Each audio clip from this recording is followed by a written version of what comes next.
tunggu. Kita doa dulu ya. Kami datang dan bersyukur kepada Tuhan apa yang Tuhan kerjakan dalam hidup kami. Semuanya adalah anugerah Tuhan. Kami pada session ini, Tuhan yang tolong kami supaya firman-Mu itu berkenan diam di dalam hati kami. Tuhan yang ajarkan kami melalui interaksi dengan firman-Mu dan interaksi antara kami, supaya kami boleh mengenal kehendak-Mu dan mengenal siapa diri kami. Kami menyerahkan diri kami sepenuhnya ke dalam tangan kuasa Tuhan. Dalam nama Tuhan Yesus kami berdoa. Amin.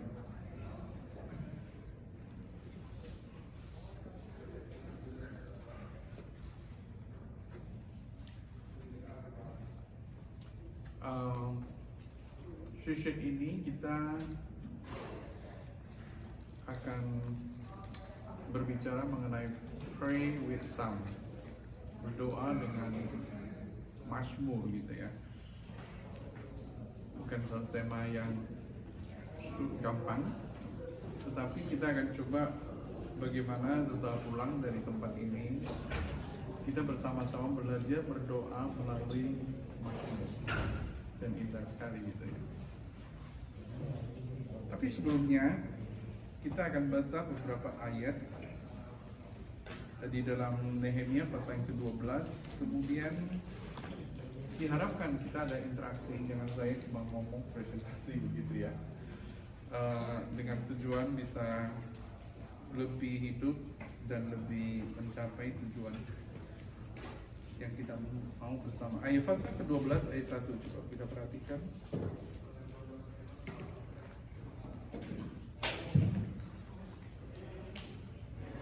Inilah para imam dan orang Lewi yang berangkat pulang bersama-sama Zerubabel bin Shealtiel dan Joshua, Seraya, Yeremia, Ezra, dan seterusnya.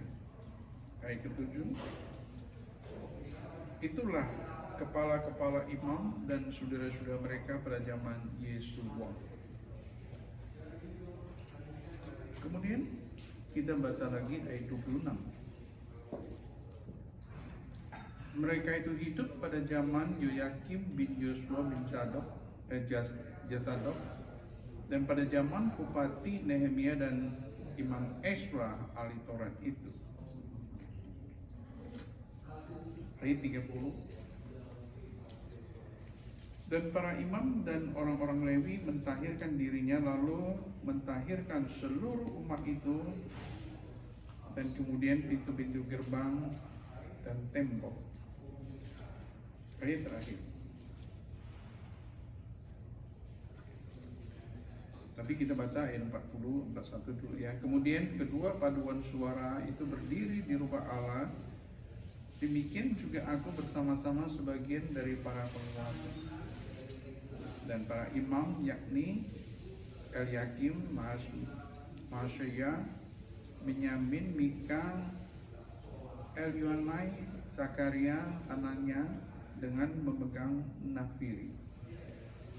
43. Pada hari itu mereka mempersembahkan korban yang besar.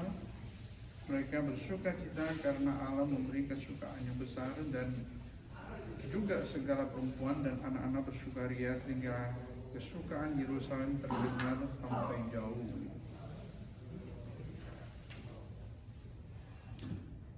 Oke, kita baca sampai di sini.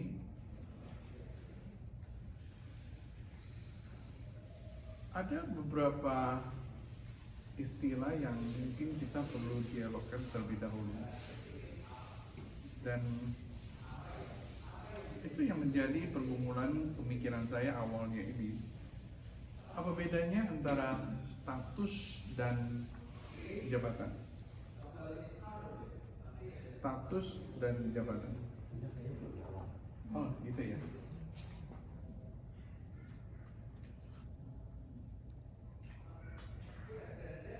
Apa bedanya antara status dan jabatan? Yang kedua, apa bedanya jabatan dan peranan?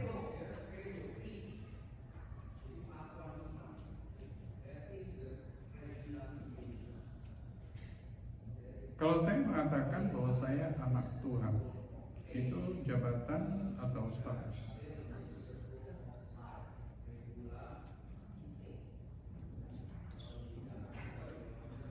Status, ya. Kalau saya seorang anak Tuhan, dan kemudian saya mengatakan saya seorang ayah, itu status atau peran atau jabatan? Jabatannya, peranan. Jadi peranan itu apa?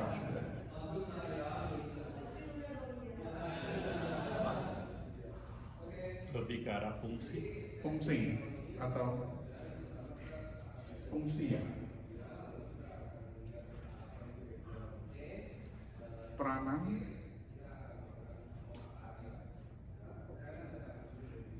Peranan ada hubungannya dengan jabatan nggak?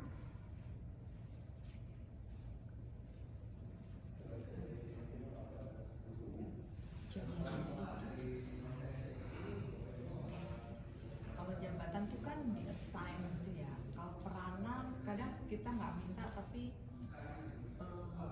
kayak ayah gitu kita nggak minta tapi kita punya anak ya udah kita jadi ayah.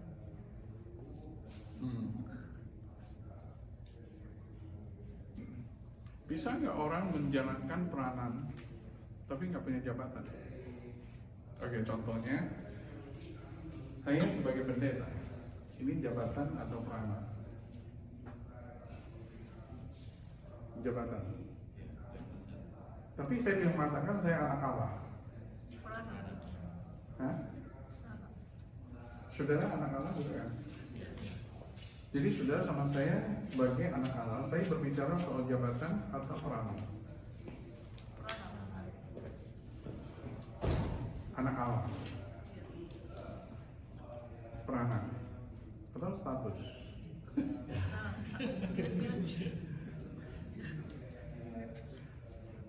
Status kita itu apa? Anak Allah kan? Anak Allah, sebagai anak Allah hidup kudus. Kudusnya itu jabatan atau memang sifat yang melekat kepada status?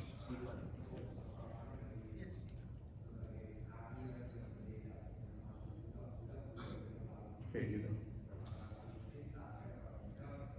Status itu sebenarnya itu apa? Posisi, esensi atau sifat, atau suatu condition?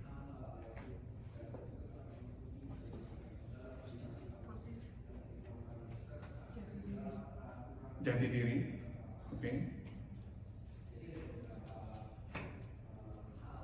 Tapi kalau saya mengatakan saya adalah gembala, itu berbicara soal peranan saya atau berbicara soal berbicara soal jabatan?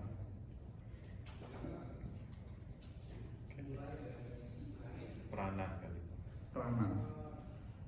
Oke, peranan. Ini bro istilah itu bisa clear juga. Bingung Pak, bingung. Bingung, oke apa? Saya juga bingung kayak gitu.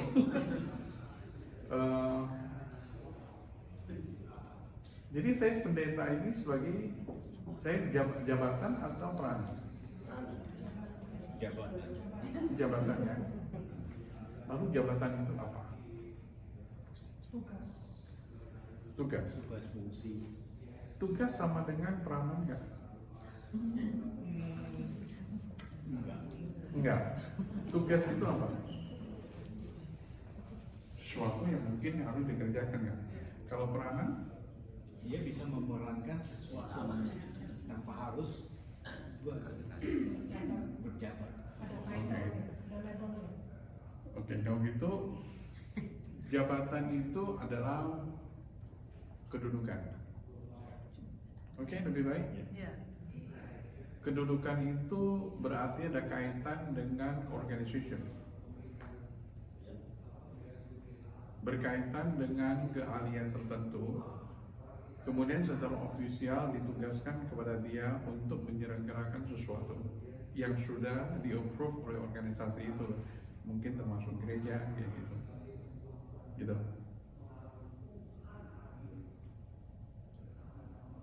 Lalu kemudian saya pergi besuk, seorang pendeta pergi besuk. Ini peranan atau Peranan. jabatan? Peranan. Peranan. Peranan itu apa jadinya? Tugas yang ditugaskan oleh gereja. Oke, kalau seandainya gereja diam-diam nggak tertulis, nggak kasih tugas, tapi kemudian saya menjalankan pembesukan, jadi itu peranan atau jabatan? Peranan yang dilakukan dengan hati, dalam hati ya, dalam hati sendiri kita. Peranan dilakukan dengan sukarela. Ya, Oleh sebab itu, orang menjalankan peranan tidak perlu jabatan. Mulai clear ya. ya, Iya. Orang yang punya jabatan belum tentu menjalankan peran. ya. Setuju saya?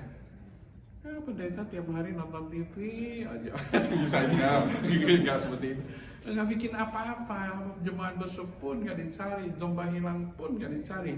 Dia punya jabatan sebagai gembala, tetapi tidak menjalankan peranannya.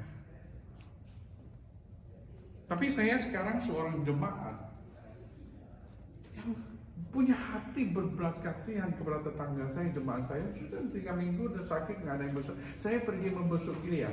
Jadi saya menjalankan peranan sebagai gembala, betul? Walaupun saya tidak memiliki jabatan sebagai gembala, betul? Kalau sudah ngerti ini, sudah bisa membedakan banyak hal yang kacau di dalam pikiran kita. Bener loh. Sekarang kita kembali status dengan peranan. Status dengan jabatan. Saya memperoleh status terlebih dahulu atau jabatan? Kalau saya sebagai kepala konteksnya. Hah? Status dulu atau Status ya. status dulu ya? Iya, terus baru jabatan. Mungkin nggak, saya itu nggak punya status tapi tahu-tahu menjalankan peranan. Itu gembala sesat. Karena dia sendiri nggak diselamatkan ya sebagai anak Allah, tetapi dia sudah diangkat jadi pendeta. Dia punya jabatan tetapi nggak punya status. Seharusnya saya punya status terlebih dahulu seorang gembala, seorang anak Allah. Kemudian saya dipanggil secara khusus, dikuduskan, dipersiapkan dan sebagainya. Lalu secara ofisial gereja masukkan saya ke dalam jabatan kependetaan di wilayah sinode dan jemaat tertentu, ya? Betul nggak? Iya.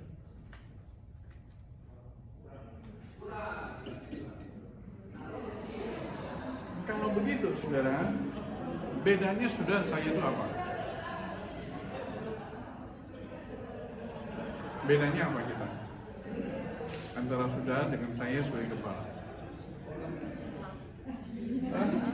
Gimana? Status. Bedanya, saya dipanggil oleh Tuhan, dikhususkan gak kerja apa-apa, yaitu mengurus domba Tuhan. Lalu kemudian gereja konfirmasi bahwa saya ditabiskan, maksud saya ditabiskan, lalu saya masuk ke dalam wilayah kesinodean dan menggembalakan jemaat. Saya punya peranan di situ. Saya punya jabatan dan juga menjalankan peranan.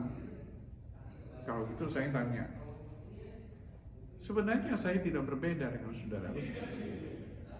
Setuju nggak kalimat saya? Dari segi status, betul? Cuma bedanya, saya sekolah, saudara nggak sekolah biologi ya. Sekolah saya lebih lama, tapi tidak berarti menjamin bahwa saya lebih baik kan gitu. Kalau saudara sebagai status anak Allah, tapi kemudian hidup sesuai dengan statusnya, itu lebih mulia kan? Betul kan? Daripada seorang punya peranan, tapi tidak hidup sesuai dengan statusnya. Mana yang lebih baik? Tentunya yang pertama dong. Kalau gitu saya nggak mau jadi gembala. Saya nggak mau jadi, saya nggak punya jabatan. Nggak boleh begitu juga, karena memang setiap orang dipanggil Tuhan tuh unik sekali. Kan gitu. Sehingga apa? Itu adalah mitos seorang pendeta doa lebih kuasa. Setuju kalimat saya? Ya sudah, nggak setuju. Tetapi sudah doa sebagai anak Allah dengan iman lebih kuasa yang mana? Atau dengan seorang pendeta nggak punya iman berdoa, punya jabatan tetapi nggak punya iman? Mana yang baik doanya? Yang pertama. Konklusi saya jangan bilang kalau gitu pendeta nggak usah doa. Bukan itu maksudnya. Itu lagi cari kebenaran dong. Mana yang lebih baik? Sebenarnya doa saudara pun berkuasa kalau dengan iman, dengan percaya kepada Tuhan, mendatangkan kuasa yang besar sekali. Tapi kita ada gembala pun sebenarnya nggak apa-apa, dia doakan kita. Harus jaga keseimbangan. Doa sendiri punya kuasa. Jangan pikir bahwa doa gembala itu lebih berkuasa daripada doa saudara seorang ibu atau seorang bapak kepada anak. Setuju kalimat saya? Sebab Allah mendengarkan doa bukan karena jabatan seseorang, tetapi orang yang hidup kudus, orang yang dikenal oleh Tuhan, di situ Tuhan menjawab doa mereka. Oke nggak, sudah cernak dulu saya bilang. Kita harus menjaga keseimbangan. Kalau gitu ekstrim yang lain, saya nggak butuh pendeta apapun juga. No juga, kita butuh pemimpin juga. Tetapi masalah saya, jangan tergantung penuh kepada pendeta dan menganggap bahwa diri kita kecil dan Tuhan tidak mendengarkan doa kita. Lebih mendengarkan doa orang lain. Persoalannya iman. Jadi saudara dan saya sebenarnya dari segi status sama kan? Segi status saya tidak lebih baik, tidak lebih suci dari saudara. Di hadapan Tuhan tergantung bagaimana saya hidup sesuai dengan statusnya saya itu. Kalau nggak ada, saya juga orang Kristen duniawi, walaupun tanda kutip saya mempunyai jabatan yang tinggi di dalam gereja secara posisi. Tetapi antara status dengan jabatan seharusnya unity, betul? Antara status dan jabatan itu harus unity. Maka pada waktu Rasul Paulus berbicara soal jabatan, gembala, pengajar dan sebagainya, dia sudah berbicara di dalamnya itu adalah tentang status orang Kristen yang hidup kudus dan dipersiapkan untuk Tuhan melayani. Dan kemudian kita lihat bahwa ada connection antara jabatan dengan peranan, betul? Seharusnya. Nah di sini seringkali gap antara peranan dengan jabatan tidak sinkron, betul? Nah, oleh sebab itu saudara, kita mesti melihat bahwa kita mesti berperan sebagai anak Allah meskipun kita nggak punya jabatan. Kita mesti hidup sesuai dengan status kita meskipun nggak ada peranan, nggak ada jabatannya. Jabatan itu hanya merupakan fungsional, betul? Jabatan di dalam gereja fungsional supaya bisa melayani lebih baik, lebih luas dengan jabatan yang dipercayakan. Tapi kalau dia nggak menjalankan peranan, apa artinya? Oke, kalimat saya, kalau nggak ada jabatan, untuk apa? Tapi setiap orang Kristen harus menjalankan peranannya masing-masing. Peranan apa? Imam. sebagai seorang imam. Kalau sudah kita baca di Nehemia pasal 12, itu ada kebangunan imam, jelas sekali di situ. Jadi imam itu orang Israel, secara status orang Israel itu adalah umat Allah, betul? Kemudian mereka adalah imam di hadapan Tuhan walaupun nggak punya jabatan. Itu Keluaran pasal kita lihat Keluaran 19 ayat ke-6, coba kita perhatikan.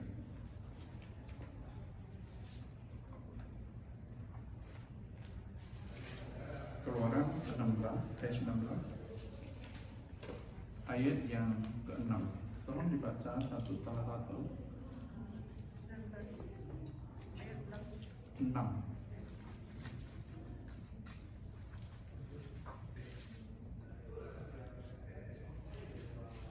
Kamu akan menjadi bagiku kerajaan imam dan bangsa yang kudus. Inilah semuanya firman yang harus kau katakan kepada orang Israel. Sudah perhatikan. Kamu akan menjadi bagiku kerajaan imam. Firman ini untuk individual atau bangsa Israel secara keseluruhan? Mana yang benar? Individual atau bangsa Israel secara keseluruhan? Mana yang benar? Ya, individual?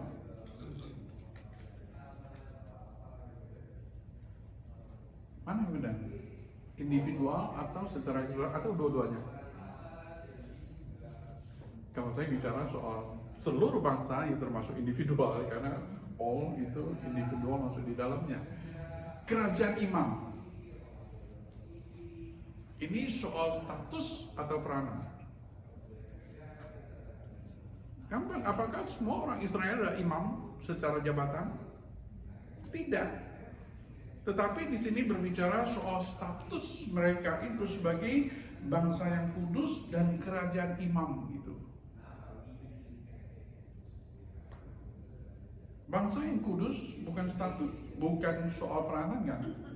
Bukan soal jabatan, tetapi soal status mereka yang telah dikuduskan oleh Allah. Itu status. Status yang kudus itu harus cara hidup sesuai dengan status itu. Status anak Allah hidup sesuai dengan status anak Allah. Status bangsa yang kudus, sifat yang kudus hidup sesuai dengan statusnya. Jadi bukan soal kita baik bukan karena kita hebat bisa baik. Cuma kita memberikan suatu reaksi yang tepat sesuai dengan apa yang sudah Tuhan kerjakan di dalam hidup kita. Yang Roh Kudus mengkuduskan, darah Kristus mengkuduskan kita. Kita memberikan suatu reaksi saja. Ini berbicara soal status bangsa Israel dan mereka semuanya adalah imam, tetapi ada imam yang tertentu dipanggil oleh Tuhan untuk jabatan pelayanan. Betul? Mereka mendirikan dirinya seperti Zakaria, seperti yang kita baca, ada kepala imam, ada imam besar, ada imam, karena imam itu perlu pemimpin, dan mereka memang dikhususkan oleh Tuhan untuk melayani Tuhan. Nah sekarang apa yang menjadi peranan seorang imam ketika mereka dipanggil, dikuduskan untuk melayani Tuhan? Yang pertama apa? Korban persembahan. Bedanya dengan apa bedanya imam sama Lewi? Pernah pikirkan nggak? Karena ini seringkali pasal ke-12 itu imam lalu catat Lewi catat imam dan sebagainya. Seringkali bolak-balik kayak gitu. Apa bedanya Lewi sama imam?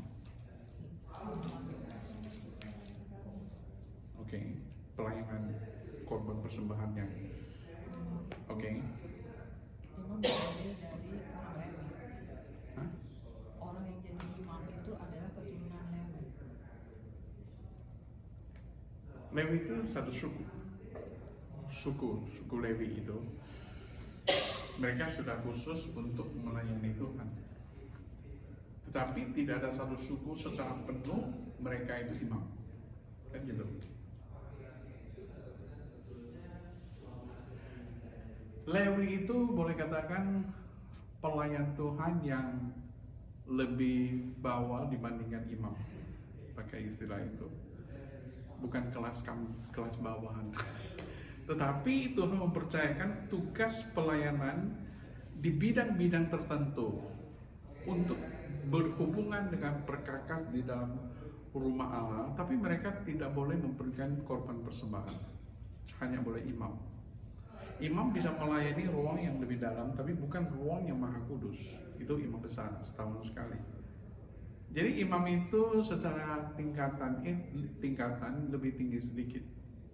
Tidak berkaitan dengan korban persembahan. Jadi jarang kita melihat bahwa orang Lewi memberikan korban persembahan, tetapi mempersiapkan korban persembahan dan segala peralatan berkaitan dengan korban persembahan itu. Nah, ini memang cukup rumit juga ya tentang bagaimana mereka mengatur semuanya itu. Tetapi imam dan Lewi itu mereka bersama-sama mendedikasikan diri untuk melayani Tuhan. Nah, kalau kita mengatakan bahwa tugas utama misalnya, tugas utama seorang imam itu korban persembahan, jadi keliru juga. Sebab pada waktu pembuangan bait suci sudah nggak ada, korban persembahan sudah nggak ada.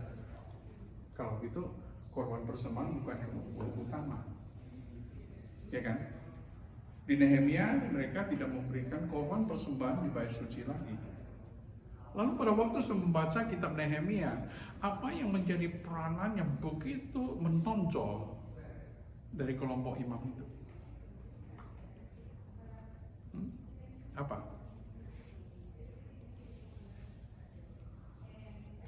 Ayo, saudara. Bahkan dikatakan orang Lewi itu mempunyai peranan yang menonjol di dalam kitab Nehemia. Apa itu, saudara?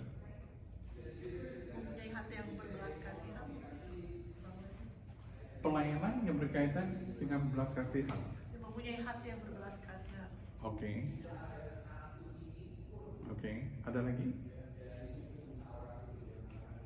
Apa, saudara? Yang kita sudah baca di kitab Nehemia apa? Contohnya Nehemia pasal 8 aja. Contohnya Nehemia pasal yang ke-12.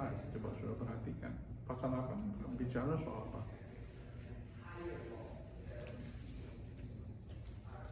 Siapa yang turun ke bawah menjelaskan firman Tuhan? Kitab suci. Imam dan Lewi, saudara. Betul? Betul nggak? Ezra membacakannya bukan hanya cuma baca, mungkin Ezra preaching kepada mereka bagian-bagian firman Tuhan tertentu, dan itu kebangunan rohani terjadi berminggu-minggu itu. Nah, itu kemudian mereka bentuk kelompok kecil yang melayani firman Tuhan, itu adalah imam dan Lewi. Dengan kata lain bahwa imam dan Lewi ini sekarang peranan utamanya bukan korban persembahan, tetapi berkaitan dengan firman dan bawa doa kepada Tuhan pada penyesalan orang Israel. Pasal yang ke-9, siapa yang berdoa? Doa pengakuan dosa, siapa yang doa? Coba sudah lihat pasal ke-9.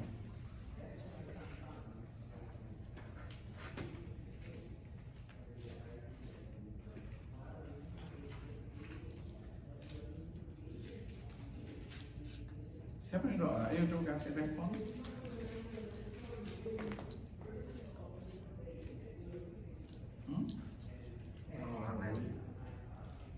Orang Lewi. Dan orang Lewi di situ itu orang yang pelayanan di bawah begitu rohani gitu. Dan itu sebenarnya catat beberapa orang ya, bukan beberapa orang langsung doa isinya kayak begitu. Tapi itu merupakan satu unity cara mereka mencatat tentang ekspresi bagaimana apa isi doa mereka dan bagaimana mereka dengan rendah hati berdoa di hadapan Tuhan. Jadi pelayanan doa dan firman itu dilakukan dengan begitu serius oleh orang Lewi dan orang imam. Pasal yang ke-12 sudah perhatikan, yaitu imam dan Lewi muncul lagi kan,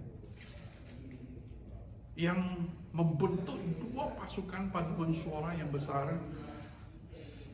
Menurut saya itu seperti malaikat itu ya, di surga, di bait suci mereka menaikkan pujian. Itu imam itu mewakili gitu. Sehingga pelayanan imam itu boleh katakan seperti pelayanan malaikat di hadapan Tuhan. Masih ingat saudara kota Yeriko keliling berapa kali? 7 kali. Siapa yang bawa trompet? Imam kan? Betul kan? Trompet ditiup keliling 7 kali. Mengapa mesti 7 kali? Jangan tanya, nanti saya sudah tanya 8 kali lagi. Kenapa nggak 8 kali? 7 kali, orang bilang sempurna, oke lah kayak gitu. Tiup trompet, runtuh kota Yeriko. Ingat baca di kitab Wahyu, siapa yang tiup 7 trompet? Hah? Siapa yang tiup 7 trompet di kitab Wahyu? 7 malaikat. Dan tiup trompet disertai dengan penghakiman kan, satu trompet demi satu trompet, penghakiman total. Jadi sudah peristiwa runtuhnya kota Yeriko itu ada satu monumental. Tuhan menghakimi kota Yeriko yang hidupnya begitu jahat dan melawan Tuhan. Dan itu menjadi suatu pattern nanti di eskatologi. Tuhan akan konsisten muncul lagi penghakiman orang-orang yang hidupnya mirip-mirip spiritnya dengan orang yang di dalam kota Yeriko itu. Dan maka kita lihat pelayanan imam itu sebenarnya merupakan satu tanda kutip representatif pelayanan malaikat di hadapan Tuhan. Oh, luar biasa ya. Dipanggil seperti malaikat imam itu. Malaikat kan pelayan Tuhan. Dan kemudian dia pelayan Tuhan, dia juga membawa manusia kepada Tuhan. Itu adalah pelayanan imam itu. Lebih cenderung ke bawah dan membawa manusia kepada Tuhan, berbeda dengan nabi. Nabi mendengar firman Tuhan, kemudian bawa turun dan sampaikan kepada people apa yang Tuhan maksud. Jadi pelayanan firman itu orang Lewi supaya mengerti firman Tuhan, karena Nabi lebih cenderung penerima pewahyuan. Jarang sekali imam dikatakan penerima wahyu Tuhan gitu. Tapi Nabi penerima wahyu Tuhan, dan imam itu sekarang mengerti wahyu Tuhan dan disampaikan kepada people, dan mereka membawa people segala persoalannya kepada Tuhan, supaya mereka orang Israel lebih mengenal apa yang menjadi kehendak Tuhan. Jadi pelayanan imam itu agung sekali. Dan saya tanya saudara, sebenarnya saudara sebagai imam atau bukan? Atau lebih baik saya orang Kristen? Enggak salah juga. Hah? Saudara, saya secara status itu sebagai imam atau bukan? Bukan? Bukan. Ada yang lain?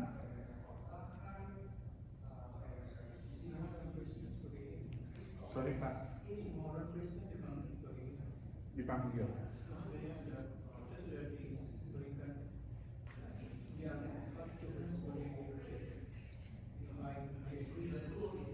Ya, orang sebagai high priest, kita itu priest juga, gitu kan? Kita secara status itu adalah kerajaan imam, seperti bangsa Israel. kasih tahu kepada mereka bahwa mereka adalah kerajaan imam bangsa yang kudus gitu. Itu dikatakan oleh Petrus pasal yang kedua ayat ke-9 dan 10. Kamu ada bangsa pilihan, ini soal status pilihan Tuhan. Umat yang kudus, kerajaan imam. Luar biasa itu. Kita baca 1 Petrus pasal yang kedua.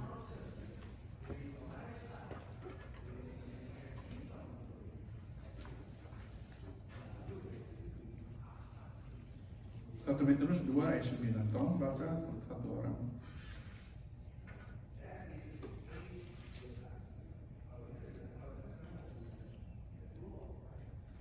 Tetapi kamulah bangsa yang terpilih, imamat yang rajani, bangsa yang kudus, umat kepunyaan Allah sendiri, supaya kamu memberitakan perbuatan-perbuatan yang besar dari Dia, yang telah memanggil kamu keluar dari kegelapan kepada terang-Nya yang ajaib. Coba kalian perhatikan ayat ini sama nggak dengan Keluaran tadi kita baca itu 19 ayat 6. Sama nggak? Kamu adalah imamat rajani, bangsa yang kudus kan? Cuma Petrus lebih lengkap. Imamat rajani, bangsa yang kudus, umat pilihan Allah gitu. Itu beberapa itu sudah menyatakan tentang identitas orang Kristen. Ini soal status. Kita ini adalah imam, saudara. Ya, saudara, kita adalah imam di hadapan Tuhan itu. Dan kemudian 1 Petrus pasal 2 ayat 9 belakangnya bicara apa? Untuk memberitakan apa? Perbuatan Allah yang besar. Ini soal peranan atau jabatan. Peranan imam itu. Jadi bersaksi apa yang Tuhan kerjakan. Kita sedang hidup sesuai dengan status itu. Status seorang imam di hadapan Tuhan. Walaupun kita nggak punya jabatan imam, tanda kutip ya, tapi setiap orang mesti menjalankan peranan. Itu jauh lebih penting, saudara, daripada status. Tapi tidak perlu mengurangi penghargaan terhadap jabatan. Jadi mesti kita bumbukan, saudara, hidup sesuai dengan status kita dan menjalankan peranan yang sebenarnya. Lalu saya tanya, penginjilan ini memberitakan pekerjaan Tuhan yang besar, ini mesti hamba Tuhan atau setiap orang Kristen? Setiap orang Kristen.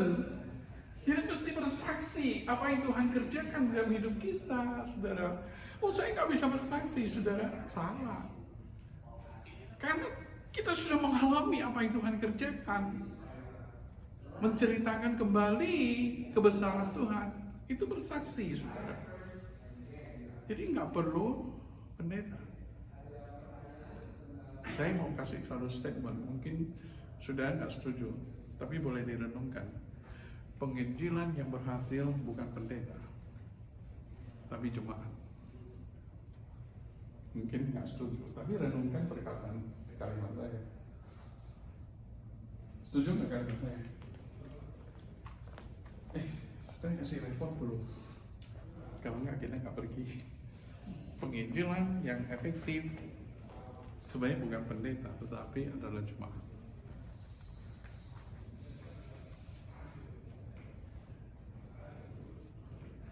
Kalau saya pergi kasih tahu, ayo kita bicara Injil karena saya pendeta, langsung bangun tembok lah. Bangun tembok kan? Saya nggak bisa terlalu jauh. Yang kedua, pendeta itu begitu sibuk urusan masalah ini, masalah itu di gereja. Biasanya sudah lama 10 tahun, 20 tahun kurang menginjili. Bukan nggak punya spirit, kurang menginjili karena terlalu banyak hal-hal yang mesti dikerjakan. Betul nggak? Saya lebih banyak menginjili pada waktu saya setelah percaya Tuhan. Tapi tidak berarti semangat misi itu kurang dalam diri saya. Cuma bentuknya beda, yaitu preaching. Kan saya juga menginjili, betul kan? Tetapi penginjilan pribadi, pertemuan dengan teman-teman saya yang belum percaya, hampir nggak pernah. Saya nggak punya waktu untuk itu, betul kan? Yang saya banyak ketemu itu adalah pendeta-pendeta, majelis, penginjil dan sebagainya banyak konsultasi sama saya. Bukan berarti saya kehilangan semangat Injil, tapi peranan atau fokus pelayanan saya mulai bergeser sedikit demi sedikit. Tetapi sudah sebagai jemaat, sudah terjun di masyarakat, berada di kantor, berada di tempat yang lain, dimanapun juga, saudara sangat luas sekali untuk bersaksi dan menyatakan apa yang Tuhan perbuat itu. Pada waktu sudah melakukan semuanya itu, sudah menjalankan peranan. Walaupun nggak punya jabatan gembala, penginjil, teacher, tapi sudah men-sharingkan firman Tuhan, mendoakan, membawa mereka kepada Tuhan, sudah mewakili manusia membawa kepada Tuhan. Itu peranan imam. Dan itu penting sekali, saudara. Orang yang susah sudah berdoa dengan dia. Orang yang susah, engkau mengerti isi hatinya. Orang yang pedih hati sudah menghibur dia dengan perkataan firman dan perkataan yang sudah pernah dihibur oleh Tuhan melalui dia mungkin pendeta, mungkin firman Tuhan dan sebagainya. Sudah tak menjalankan peranan sebagai seorang imam. Karena engkau statusnya adalah imam. Oke? Jadi bukan sacrifice, tetapi firman dan doa itu penting sekali di dalam pelayanan seorang imam. Oke, ya sudah. Oke, kita baca kitab Wahyu beberapa ayat lagi berkaitan dengan itu. Tolong ada yang siap. Wahyu 1 ayat 6.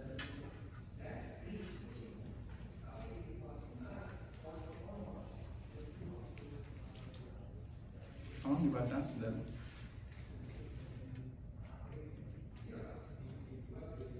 Wahyu 1 ayat 6. Dan yang telah membuat kita menjadi suatu kerajaan, menjadi imam dia kemuliaan dan kuasa. Oke, yaitu Kristus adalah imam besar yang kemudian menjadikan kita satu kerajaan imam itu. Kemudian Wahyu 5 pasal ayat 10.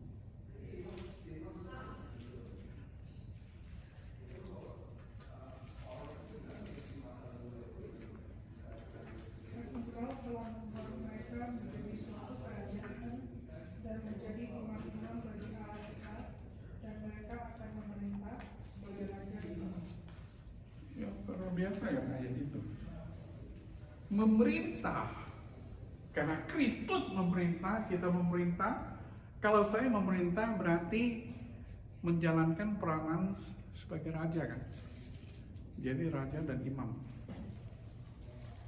Raja ada keadilan, hati yang besar, itu pelayanan seorang raja. Raja nggak boleh mengatakan saya hanya punya satu kelompok orang ini, tapi semua rakyat itu milik dia. Seorang raja hati besar, dan dia memerintah dengan adil. Jadi kita raja dan imam, luar biasa, saudara.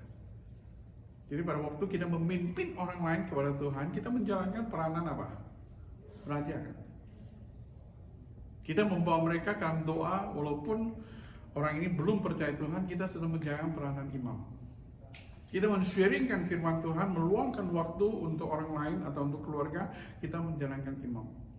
Jadi di keluarga, saudara pun sebagai imam statusnya menjalankan peranan imam. Membawa anak-anak kepada Tuhan, kita sedang menjalankan peranan imam itu. Jadi keluarga merupakan ladang pelayanan imam. Firman dan doa adalah sentral bagi pelayanan imam. Ini Wahyu. Perhatikan lagi 1-2 ayat lagi, itu kita akan masuk ke bagian yang lain. Wahyu pasal yang keberapa? Yang ke-20 deh. Kita lompat ayat ke-20, ayat yang ke-6.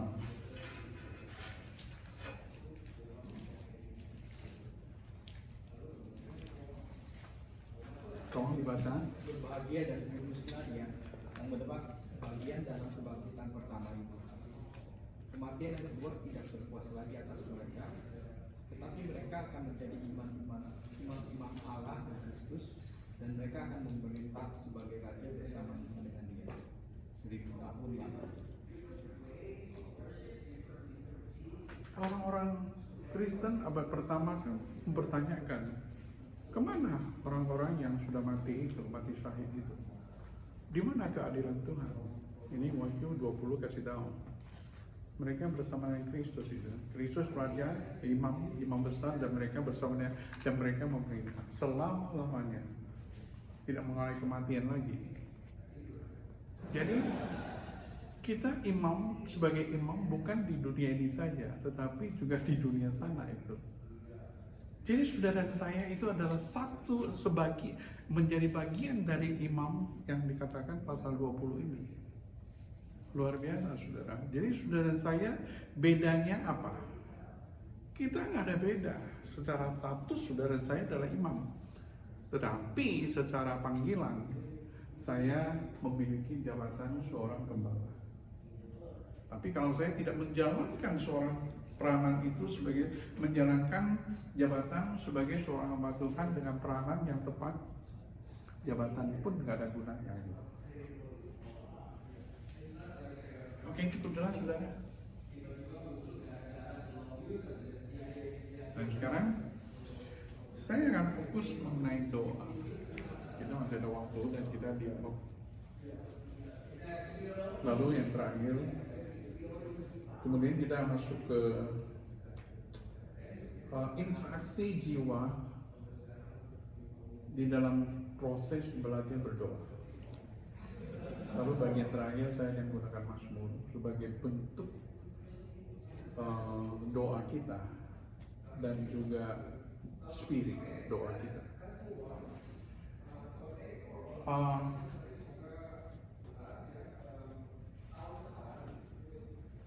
Spirituality dan doa itu sama nggak saudara?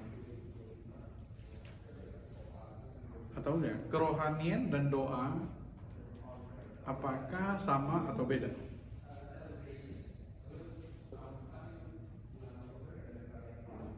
Abstrak ya?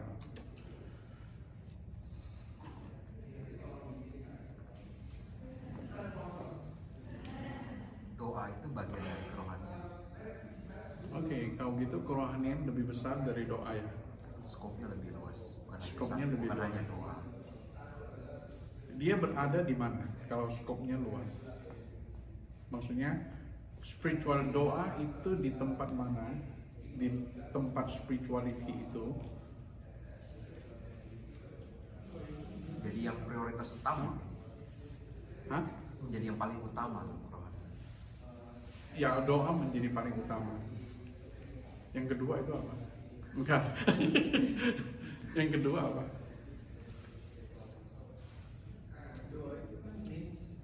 Min. Boleh saya tanya lagi Pak? Min itu apa? Apa? Hah? Vehicle-nya. Jadi doa itu adalah spiritnya. Spirituality itu adalah spiritnya. Vehicle itu maksudnya itu mesinnya atau bentuk mobilnya? Mesinnya. Atau spirituality itu mesinnya dan doa itu adalah bentuk mobilnya. Oke.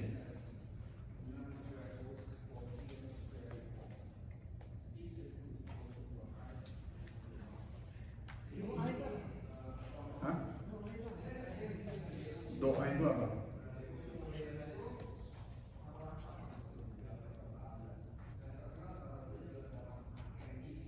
Doa itu apa? Hal yang kecil ya, ditanya jadi bingung juga ya. Banyak hal loh kalau ditanya, saya tanya pencobaan itu apa, nggak ngerti loh. Ujung-ujungnya nggak tahu soal pencobaan itu apa. Bicara dengan Tuhan. Oke. Kalau saya nggak ngomong-ngomong, saya berpikir itu doa nggak?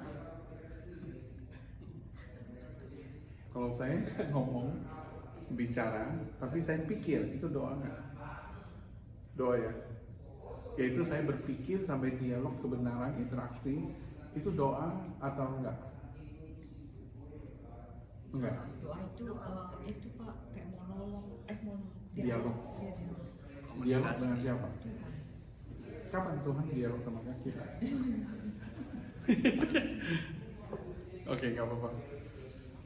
Kita coba belajar tentang nature doa ya. Nggak gampang ya, kadang-kadang hal yang sepele. Milik itu apa? Karena nggak ngerti milik itu apa. Iman, apakah iman itu? Kita juga nggak tahu. Kalau dipikirkan lebih mendalam. Jelimet. Kekristenan itu simple dan kompleks. Gitu. Kekristenan.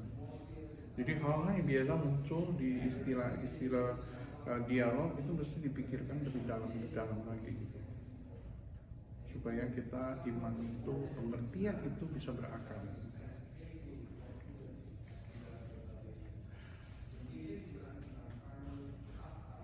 Orang nggak rohani bisa berdoa nggak? Bisa. Kalau orang rohani sedang bisa berdoa, apakah dia sedang komunikasi dengan Tuhan? Atau sedang mengekspresikan kehendaknya untuk memenuhi keinginannya karena dia sudah memiliki suatu pola sebagai orang Kristen? Bisa seperti itu. Bisa seperti itu ya. Contohnya Yakobus pasal 4. Orang duniawi berdoa untuk hal-hal duniawi untuk mencapai keinginannya. Kalau keinginan nggak terpenuhi, marah-marah sama Tuhan gitu. Jadi doa itu bisa ekspresi duniawi seseorang, tapi sebenarnya dia tidak sedang berdoa. Dan doa itu tidak membuat dia lebih rohani, tapi dia menggunakan hal yang rohani untuk supaya kelihatan rohani. Dan doa itu bisa juga hal yang baik bisa menjadi manipulatif. Saya pernah mendengar orang berselingkuh, lalu dia bilang, aku sudah mencari kehendak Tuhan dan inilah Tuhan kehendaki kita menikah, tinggalkan 2 anak, dan di situ tinggalkan 2 anak. Cilaka orang ini. Dia nggak bisa membedakan antara kehendak dengan hawa nafsu. Betul nggak? Dia menggunakan hal yang religius doa untuk menjustify keinginannya. Orang Kristen itu lebih berbahaya daripada orang yang ateis. Kalau mereka nggak rohani, tapi ada kalaunya. Betul? Boleh nggak kalimat saya? Sebenarnya dia menggunakan jubah rohani untuk menutupi dirinya. Tapi orang ateis dia telanjang, nggak punya apa-apa. Gue mengantuk. Kadang-kadang orang ateis itu ladang yang subur dibandingkan orang Kristen duniawi hidup diam kegelapan dan dia dibungkus dengan jubah agama. Itu berbahaya sekali. Ya, oleh sebab itu kita mesti terus-menerus evaluasi pertumbuhan rohani kita. Kalau enggak, aktivitas rohani justru mematikan hati nurani. Dengan baik-baik, aktivitas rohani bisa mematikan hati nurani sehingga tidak peka lagi terhadap kehendak Tuhan. Oke.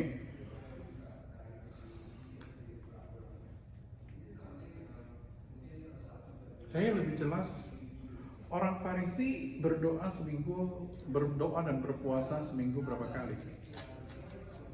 2 kali, paling tidak. Ya, Senin Kamis. Apakah doa itu membuat mereka orang rohani?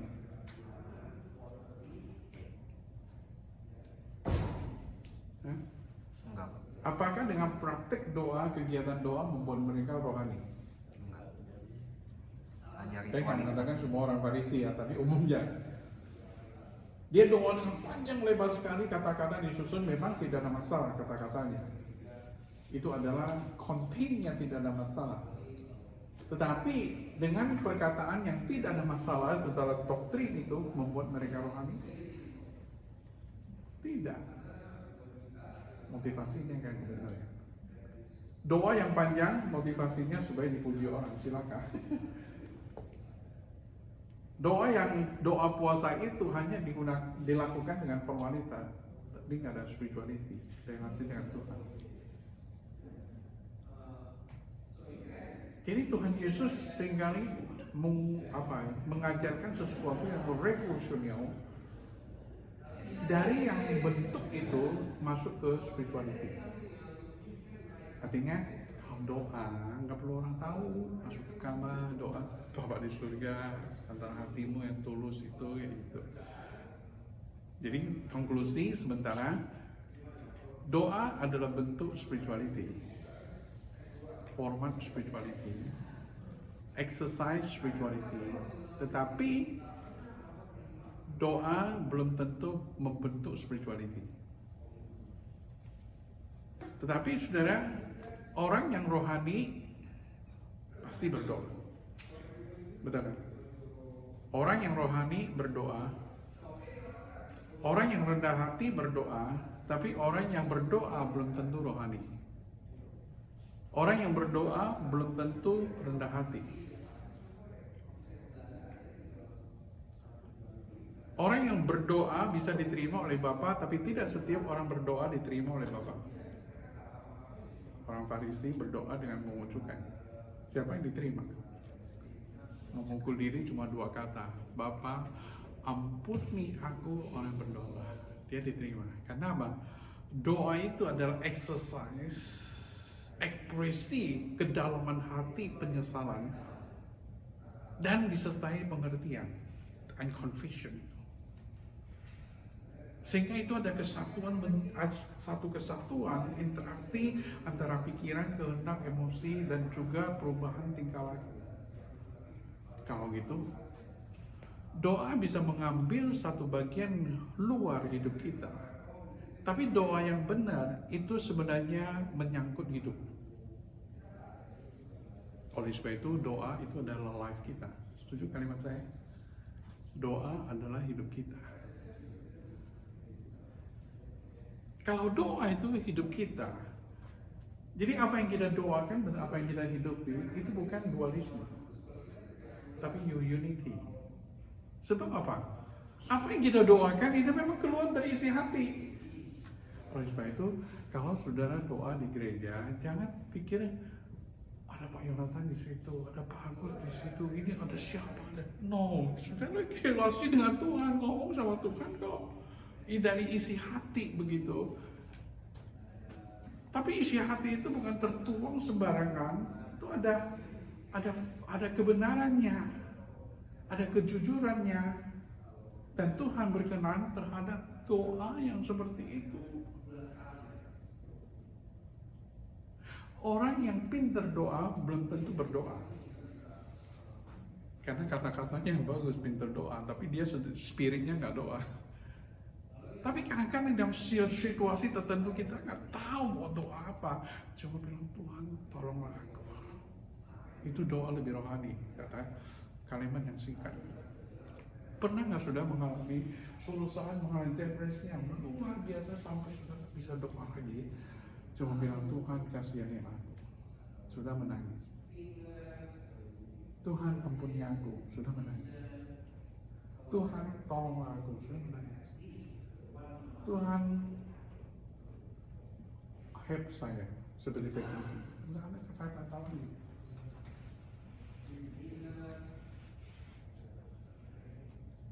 Waktu anak saya umur 3 tahun, dia itu sakit, dia nggak bisa jalan. Bawa ke dokter di mana-mana, nggak tahu di Indonesia. Bawa akhirnya saya punya teman di Amerika, bawa dikasih dia hasil. Berbulan-bulan saya di Indonesia. Akhirnya singkatnya bawa ke Amerika. Amerika emergency sehari, kemudian langsung masuk hospital. 2 bulan hospital. Saya nggak pernah masuk hospital, hampir nggak pernah hidup saya, dan sekali masuk lama sekali. Jaga anak saya umur 3 tahun yang paling besar ini. Tiap hari doa untuk dia sampai saya nggak bisa doa. Tuhan tolong saya. Tuhan kuat. Suatu saat saking sedihnya saya mimpi dia mati, sudah lebih sedih lagi. Mimpi dia mati, waktu dia bangun saya lihat dia di situ, senang banget. Malam itu saya berdoa penyerahan hidup saya total kepada Tuhan. Mazmur 23 muncul di hati saya. Saya doa dengan Mazmur 23 itu. Momennya indah sekali. Dan saya sudah mendadak itu ya. Muncul dengan sakitnya anak saya, mungkin Tuhan mau pakai dia sebagai dokter di hati saya. Saya nggak berani ngomong sama anak istri saya karena itu bisa juga dari pengalaman saya. Beberapa waktu baru saya ngomong, tapi kalau ngomong sama anak sudah dia SMA, baru dia bilang dia mau kedokteran. Saya tanya serius, ayo coba ke hospital di Shillong, internship macam-macam, itu memang mau. Kemarin baru lulus kedokteran di Amerika. Kemarin itu perjalanan panjang sekali. Dan Tuhan mau pakai dia untuk membantu orang lain. Oke, saya bilang gini. Kadang doa yang singkat itu sangat berkesan dalam hidup hati kita. Dan itu doa yang begitu dalamnya. Nggak punya word lagi yang bisa kita ucapkan.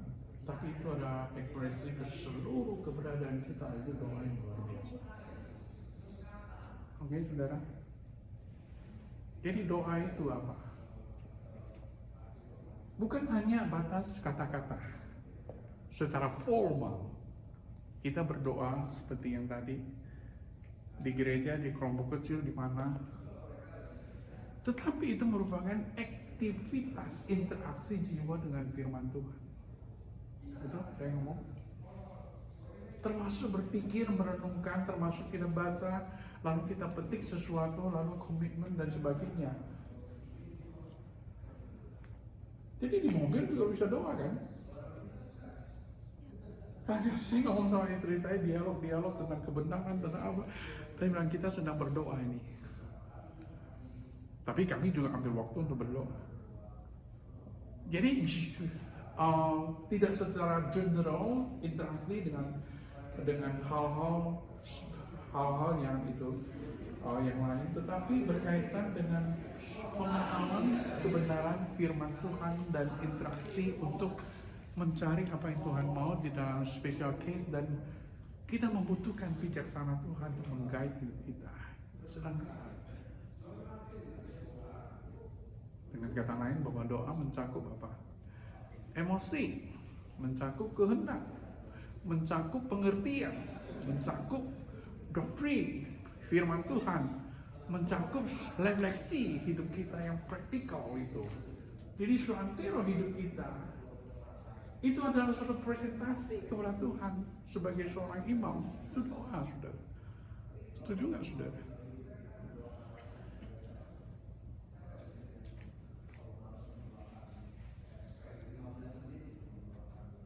Tidak bersifat formal.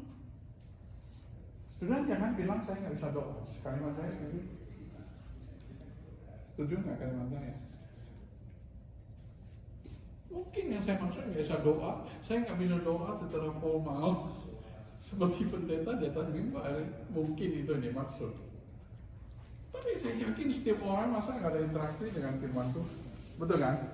Interaksi dengan Tuhan ada. Itu sedang dalam proses doa. Belajar berdoa yang paling baik itu apa? Ayo coba. Belajar berdoa yang paling jitu dan paling baik itu apa? Kira-kira kasih respon. Apa? Bicara dan berserah Tuhan. Mulai dengan doa. Aku malas doa, mulai dengan doa. Aku mau belajar doa, mulai dengan doa. Karena biasa belajar, nanti ya saya belajar nggak pernah dari doa itu. Memang free, bicara bebas dengan oke. Tapi maksud saya, mulai sekarang belajar berdoa.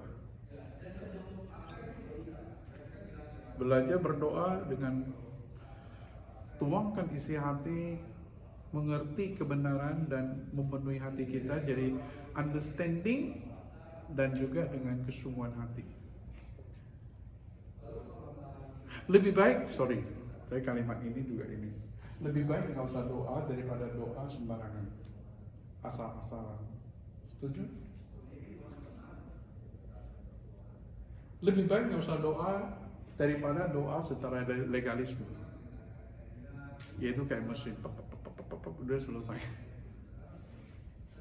Saya bilang lebih baik, tapi tidak berarti saya memilih yang kurang baik, yang buruk itu. Kenapa saya ngomong kayak gitu?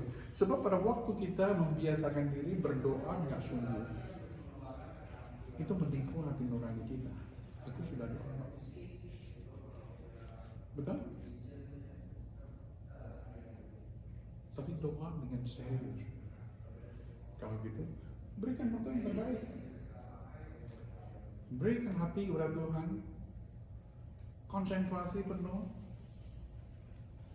dengan kesungguhan hati. Jangan pada waktu sudah jam 12 malam ngantuk, supaya lebih enak sedikit tidur lalu doa, tapi kita doa pun nggak tahu kita sedang doa apa gitu. Dan banyak orang Kristen tidak bertumbuh di dalam spirituality melalui proses doa. Yang itu yang saya mau hindari, saudara. Dan saya mau bawa kalian kepada satu kehidupan doa yang lebih serius. Seorang imam membakar dupa di hadapan Tuhan itu. Doa dengan serius.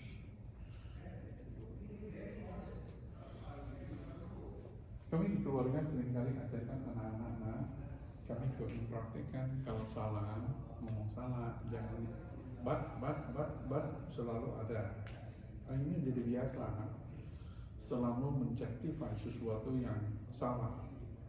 Itu membentuk hati menjadi keras. Say sorry. Papa mama bilang sorry dong, something yang sesuatu yang mungkin yang tidak baik gitu. Akhirnya ngomong juga. Ya anak-anak kan jadi terbentuk juga. Kadang-kadang dia salah gitu ya. Say what? Sorry. Lo sorry-nya kok marah kayak gitu. Kita orang tua nggak enak walaupun dia say sorry. Dia hanya belajar secara baku, tetapi tidak dari hati. Nana ulangi lagi dan ulangi lagi. Memang perlu diajarnya masih kecil gitu. Saya suruh saya sadar, kadang-kadang saya ngomong sama Tuhan juga bisa gitu ya. Lalu bagaimana sikap Tuhan? Tidak menghakimi Tuhan, tetapi rasanya kok enggak tulus ya. Nah, Rasul Paulus berbicara apa? Kalau kamu doa itu harus ada pengertian dan juga ada kesungguhan hati. Kalau pengertian itu berdasarkan firman Tuhan, kesungguhan hati berkaitan dengan spirit. Doa in the spirit artinya apa? Pray in the spirit. Di dalam bentuk berbagai bentuk doa, jangan asal-asalan doa dan formalitas doa, tapi pray in the spirit. Efesus pasal 6. Coba kita lihat ayat. Saya ambil ini, kemudian saya akan melompat ke yang lain. Pasal yang ke-6, ayat yang ke-18.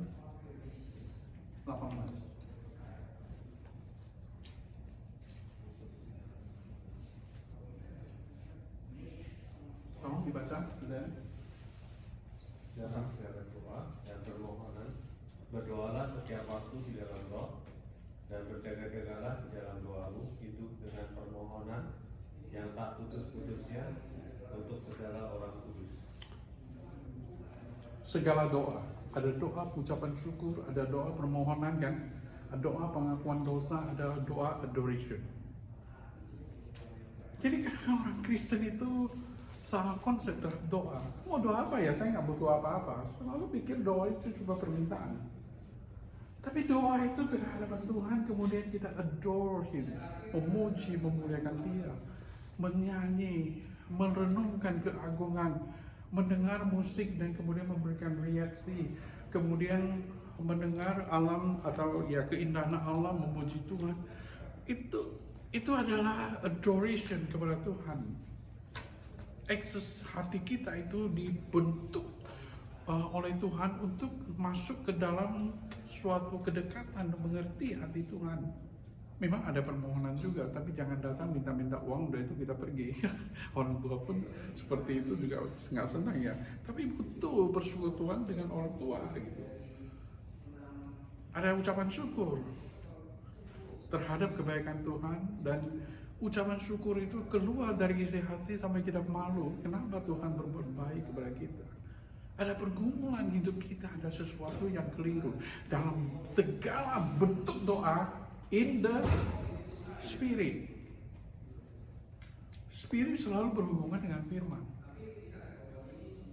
Jadi spirit itu, in the spirit itu adalah doa di mana roh kita itu dihidupkan oleh roh, dan keseluruhan roh kita itu yaitu mencakup pengertian, kesungguhan hati, perasaan, seantero hidup kita itu digait oleh firman Tuhan. Itu doa in the spirit itu. Cukup jelas ya saudara ini? Tuhan tolonglah aku. Itu bisa pray in the spirit. Dengan doa yang pengertian yang dalam dan juga membutuhkan sungguh-sungguh pertolongan Tuhan. Itu bisa pray in the spirit. Jadi doa bukan soal panjang pendek ya. Oke, sekarang kalau sudah ada itu respon, kita coba menggunakan Mazmur sebagai bentuk berdoa dan juga spirit doa, supaya kadang-kadang kita doa itu nggak tahu mau doa apa, kan gitu. Itu aja ulang-ulang kayak gitu. Tapi kita coba untuk belajar sedikit dan nanti sudah terapkan keindahan firman Tuhan sebagai bentuk mengait kita. Mazmur 23.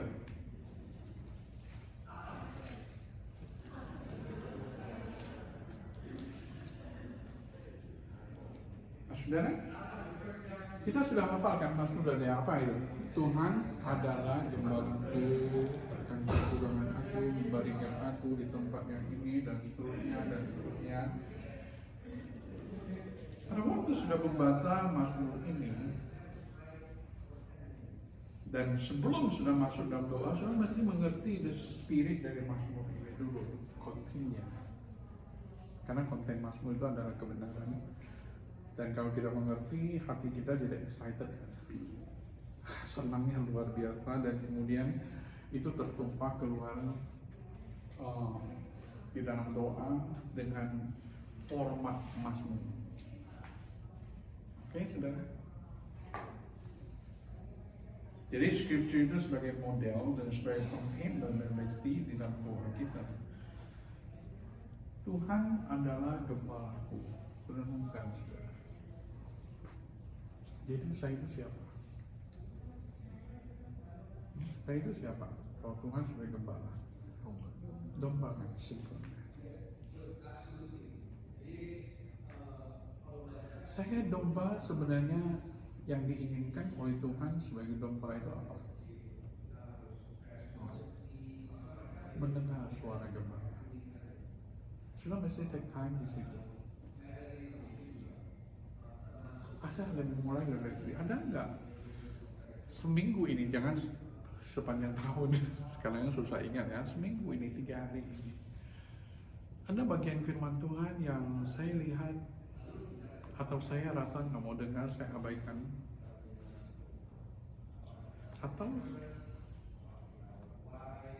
Atau suatu berontak muncul, ada nggak?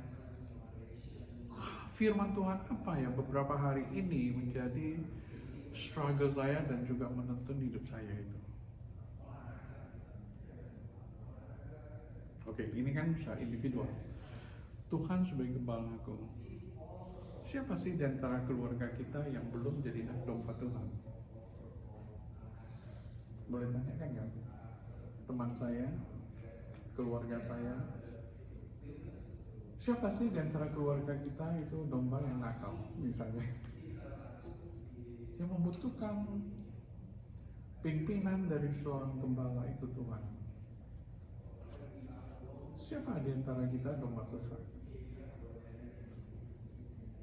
Itu aja saudara, kemudian juga lihat, mulai memikirkan tentang gereja, teman-teman yang dekat kita, yang membutuhkan doa dengan suatu harapan membawa Tuhan bekerja dan Tuhan sungguh-sungguh menjadi gembala di dalam hidupnya. Itu aja saudara, itu menjadi satu pergumulan ya. Dan itu menjadi doa sahabat. Kalau sudah terapkan coba ini dengan guidance firman Tuhan, sudah akan excited sekali. Ya, gitu. Tuhan gembalaku, kataku. Itu kan berarti ada hubungan personal. Aku dan Tuhan. Seberapa jauh sih relasi saya dengan Tuhan?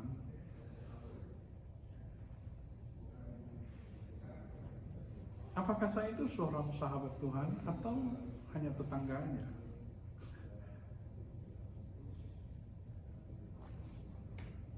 Siapa yang jadi sahabatku itu? Mungkin pekerjaan, mungkin ini, mungkin itu. Ataukah ada sesuatu di dalam hidup saya itu sudah membuat kita jauh dari Tuhan? Padahal seharusnya Tuhan adalah gembalaku. Seberapa jauh ya saya doa relationship saya dengan Tuhan? Seberapa dalam sih? Apakah Tuhan itu sebagai teman saya? Atau saya anggap Tuhan sebagai musuh? Kenapa ya? Seberapa dalam kita ya saya berdoa? Sebelum tidur, saya lebih menaruh perhatian kepada elektronik ataukah saya memberikan waktu yang terbaik? Kalau memberikan waktu yang terbaik itu kan awal, ya kan? Tapi perlu lebih dalam lagi, karena Tuhan itu sebagai gembala. Saya sebenarnya sahabat dengan Tuhan atau tidak? Refleksi saudara, itu adalah interaksi jiwa kita. Waktu kita berpikir seperti itu sudah doa. Oke, itu sudah doa. Tapi kita lebih maju lagi, kita akan menemukan tentang kedalaman kita itu, hubungan dengan Tuhan itu. Tuhan gembala yang agung. Apakah saya adore Tuhan di dalam segala sesuatu yang saya kerjakan? Saya hanya pikirkan bisnis untung atau bisnis itu memuliakan Tuhan. Itu menjadi persoalan pergumulan doa kita. Oke? Jadi doa refleksi lebih serius lebih dalam berkaitan dengan itu. Dikatakan takkan kekurangan aku. I need no more. Terjemahan NIV. Artinya apa? Puas, cukup itu. Cukup dalam hal apa? Dalam hal materi. Kalau saya cukup, saya bersyukur nggak sama Tuhan terhadap pemeliharaan Tuhan, pertolongan Tuhan sampai di sini, atau saya terus menuntut Tuhan? Kenapa saya terus menuntut Tuhan ya? Kok saya lihat kembali apa yang sudah Tuhan kerjakan? Itu udah luar biasa. Kalau saya menuntut terlalu banyak Tuhan, mungkin saya bersyukur kepada Tuhan terhadap apa yang dikerjakan. Saya punya hati nggak seperti Daud mengatakan, siapakah aku ini ya Tuhan sehingga memperhatikan keluarga sampai tersungkur. Saya pernah merenungkan itu, saya hanya menangis gitu di hadapan Tuhan. Tuhan, saya mau minta apa-apa, saya cukup. Spirituality kita itu cukup nggak? Kita merasa mengalami fulfillment nggak? Berapa waktu sih kita berikan kepada Tuhan? Tanya. Kemudian sudah lihat dan menemukan, sudah bisa menangis sendiri. Nah itu adalah aktivitas jiwa kita, dan dalam doa kita membangun atau di dalam suatu proses pertumbuhan spirituality kepada Tuhan. Dan saya yakin kerohanian kita itu akan bertumbuh.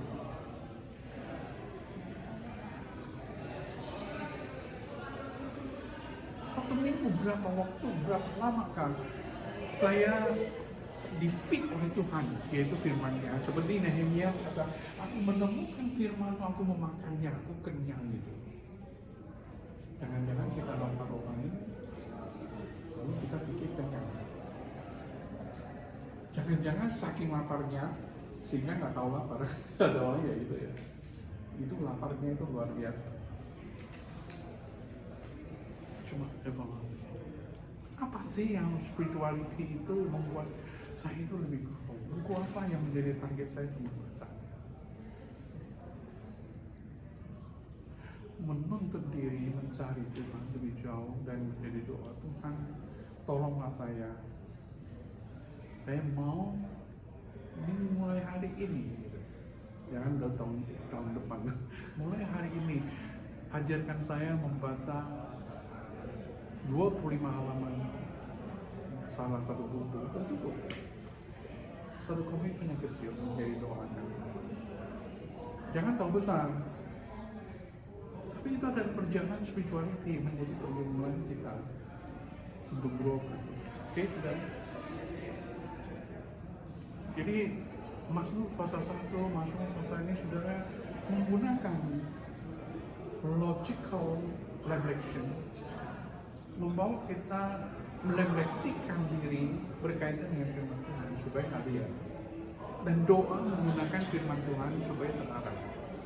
Lalu dengan spirit itu kita berdoa in the spirit, dan saya yakin kita bertumbuh di dalam Tuhan dari hari ke hari.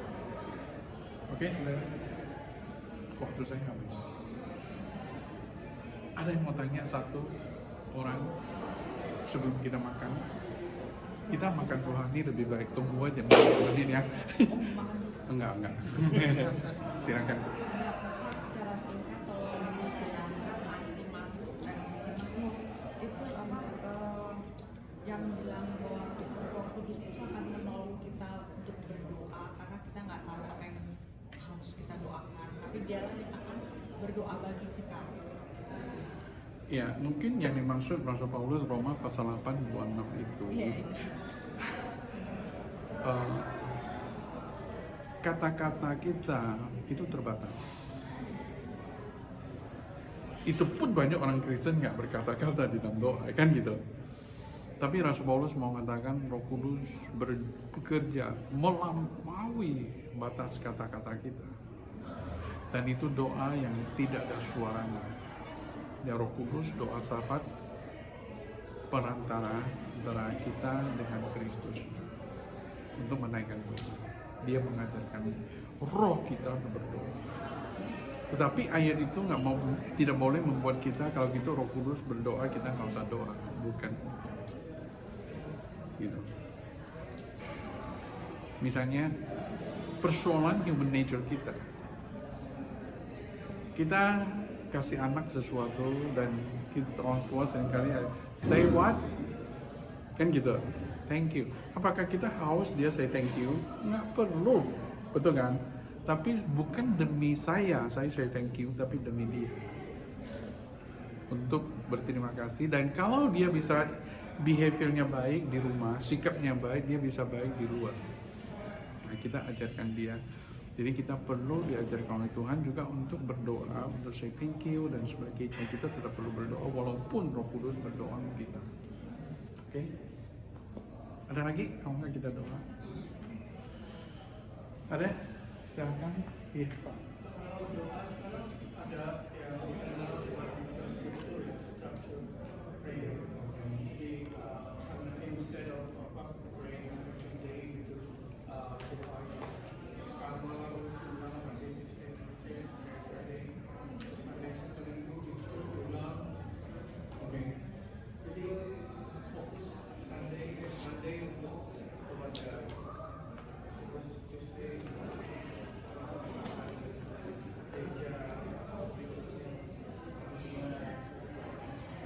Saya merasa kalau mau seperti itu oke juga.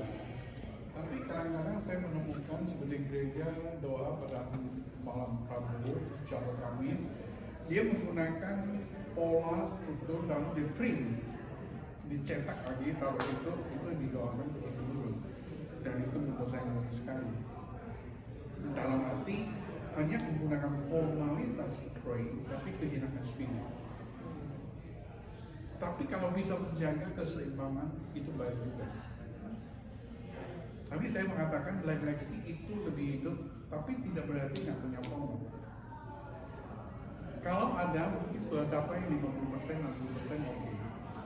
Ada peluang sedikit. Lalu dinamikanya dengan life legacy itu mungkin lebih hidup. Kalau mau. Misalnya, jangan item tahu banyak hari Senin, tapi fokus. Saya berdoa untuk rekan untuk majelis saya. Senin berikutnya saya berdoa untuk gereja juga, tetapi berdoa untuk orang-orang yang dekat dengan pelayanan saya. Sebutin nama satu-satu, jangan terlalu cepat lewat. Berikutnya saya bisa doa jemaat untuk minggu ketiga, doa untuk jemaat penginjilan. Lalu doa gereja. Kalau berikutnya saya berdoa untuk anak Tuhan khusus dia dan keluarga. Jadi 1 bulan itu saya tetap berdoa untuk gereja Seninnya, tetapi kontennya lebih spesifik, lebih hidup seperti itu. Kalau kita semua general berdoa untuk gereja, akhirnya jadi format dan kurang. Kalau format kalau general kurang spirit. Oke, thank you. Oke, kita selesai, boleh? Nanti kita ada tanya jawab. Kalau ada pertanyaan berkaitan itu boleh tanyakan dan kita diskusi sama-sama. Dan saya lihat, saya sampai hari ini belajar doa. Terus terang, doa itu gampang, simple, tapi juga kompleks. Ya, masuk ke dalamnya kompleks. Nggak segampang itu. Oke, kita doa. Terima kasih kemurahan-Mu di dalam hidup kami, Tuhan, yang terus-menerus menolong bagaimana kami bertumbuh di dalam Kristus Yesus. Hari ini kita belajar dengan doa, bukan soal formalitas, tetapi dinamika doa di dalam relasi dengan Tuhan. Mohon Tuhan pimpin kami dan biarlah kami boleh terus bertumbuh di dalam proses transformasi, pembaharuan pikiran dan kehendak kami berkaitan dengan doa. Terima kasih Tuhan, dalam nama Tuhan Yesus berdoa. Amin. Thank you semuanya.